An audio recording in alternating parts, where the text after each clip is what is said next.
The Americans are out, and Afghanistan is now entering a new chapter in its long-running and chaotic history of conflict. Before we get into the politics of all of this, I might just ask you to reflect on the significance of this moment and the state of your country today. Thank you very much, Dan.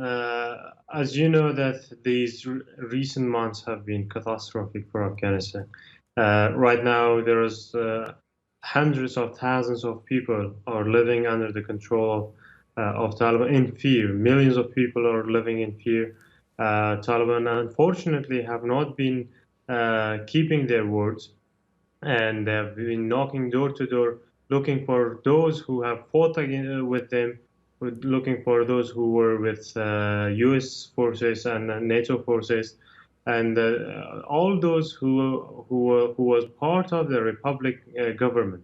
So unfortunately, what's happening there is it's a humanitarian crisis. The economy of the country is very bad. Men and women, families, they do not have food to feed themselves. So it is, I believe, one of the catastrophes of the 21st centuries. Khalid, what does this mean for the future of Afghanistan? I know you've said in the past that with the Taliban now back in power, there's a very real risk that Afghanistan could again become an international safe haven for terrorists. Are you seeing that materialize now? Yes, Dan. I have said this many times that the Taliban has never cut off their ties with international terrorist groups, so especially with Al-Qaeda, Jaish al-Mohammed, and many others, extremist and international terrorist groups. So now that they are in power, we just saw yesterday, we saw a video of very close allies of Osama bin Laden in Afghanistan. So that shows that he's back in Afghanistan and being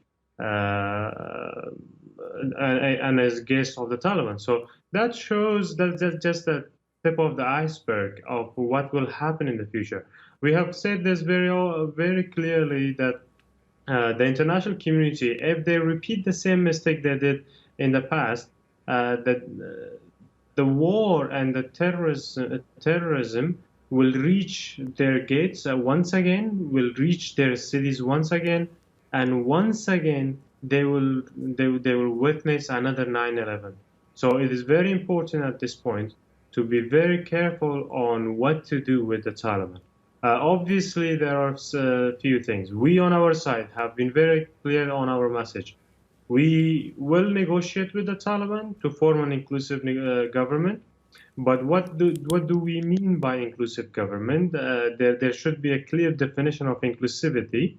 We do not want our people to be guests of power, and we don't want one ethnicity to be the owner of power and the rest to be guests of power. So it is impossible for us to accept that. And then at the same time, it is also not just about power sharing for our people in the country. It's about our values. It's about election. It is about freedom of expression. It is about freedom of media and many other rights that my people have gained through the last 2 decades. So we will have to see what the Taliban will do. If they repeat the same mistake they did in the 90s, I can assure you that resistance will take shape, and my people will stand up. We will all go back to Afghanistan, and we will resist the Taliban, and for the right cause, for our freedom, for our rights, to defend the people. And Khalid, of course, how much success you have and whether or not the Taliban will be receptive to your negotiation plan and strategy really remains to be seen. Of course, anyone who's followed your story knows that your father is quite a powerful figure in Afghanistan. He personally led forces against the Taliban in previous conflicts and has been essentially seeking to reclaim power in the north. So let's see what that negotiation holds. But on another topic, of course, Pakistan is going to be critical here. What role do you think other foreign actors like China and Russia might play in the Afghan peace process in the future? Before I come to answer your question, I just want to mention one thing that obviously I have my doubts on negotiations, but we do not want to force war in the country. That's why we prefer to negotiate. And obviously, one more thing that I have to be very clear that we do not want to enter in negotiations individually. When we enter in negotiations, we will enter as a collective team, as a team and as a united front that includes all ethnicities of the country, all the major power players, whether it's negotiations or whether it's resistance. So in both case scenarios.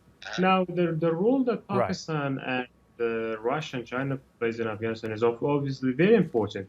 Especially Pakistan at this point can be very effective in convincing the Taliban to listen to the people of Afghanistan, to listen to the demands of the people.